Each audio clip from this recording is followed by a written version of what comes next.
Yesterday evening, while walking through La Paz, I was reminded of one of the biggest mistakes I made during my school days.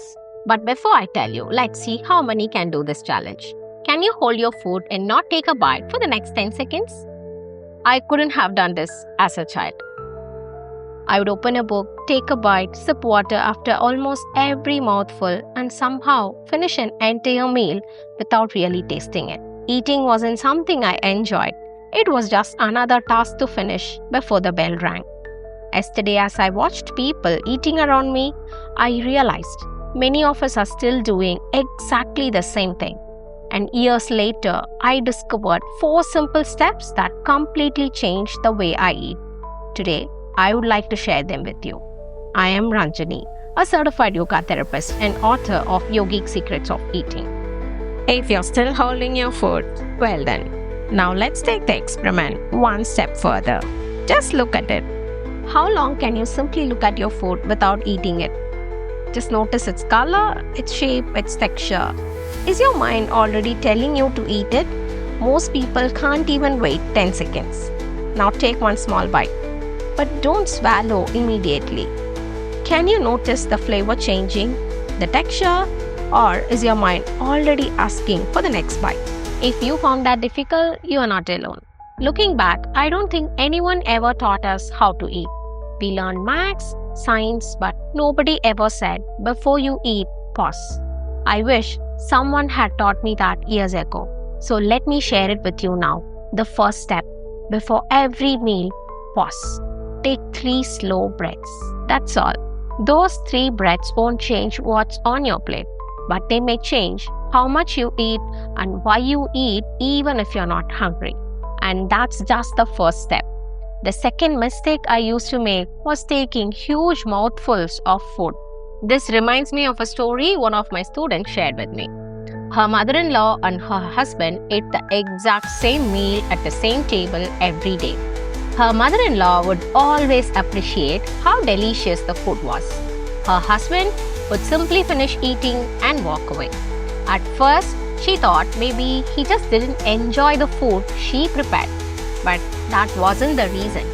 As we explored mindful eating together, he slowed down, paid attention to each bite, and over the next few weeks, he began appreciating the very same meals he had been eating for years.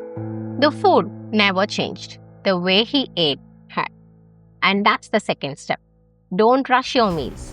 But there was one habit I had for years that I didn't even realize I was doing wrong. Can you eat an entire meal without constantly reaching for your drink?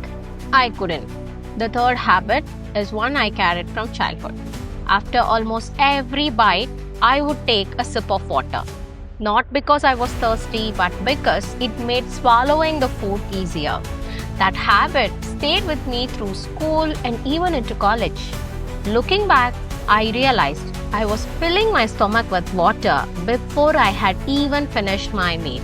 I wasn't chewing properly, I wasn't really tasting my food, and many times I felt full before I had even finished eating. That's when I started asking myself one simple question. Am I reaching for my drink because I'm thirsty or simply because it's become a habit? That became my third step. Chew your food first. Then let your body decide if it actually needs a drink. And the final step is probably the simplest, but it's also the one many of us skip. Someone had grown this food, someone had prepared it and served it, and all I had to do was sit down and eat. That made me pause.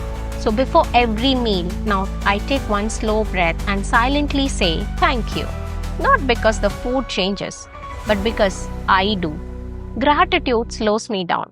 It helps me become present. I enjoy my meal more instead of rushing through it. And sometimes that's all it takes to change the entire eating experience. One mindful breath, one mindful bite, and one small pause. They may seem insignificant, but often it's the smallest habits that create the biggest changes over time. When we slow down and pay attention to our meal, we are giving our brain time to catch up with our body instead of eating on autopilot.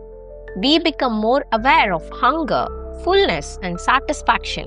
In many ways, a mindful meal becomes a simple form of meditation, not because you're sitting with your eyes closed, but because for a few minutes your attention is completely in the present moment. As a child, eating was just another task before the school bell rang. Today, it's one of the few moments in my day where I consciously slow down. Maybe your next meal could become that moment too. If today's video resonated with you, you will find many more simple, practical eating practices in my first book, Yogic Secrets of Eating. It isn't a diet book, it's about understanding why we eat the way we do and how small mindful habits can completely change our relationship with food. And before you leave, I would like to leave you with one question. The next time you feel hungry, pause for a moment and ask yourself, am I truly hungry or have I simply forgotten how to eat? If you would like to learn more, I have linked a free mindful eating workshop below that goes much deeper into these concepts. If you enjoyed this video, subscribe to Aathmik Yoga if you would like to build a healthier relationship with your body, one simple habit at a time. And if someone came to your mind while watching this, share this video with them. I'll see you in the next one. Thank you so much for staying till the end. Nandri, Vanakkam.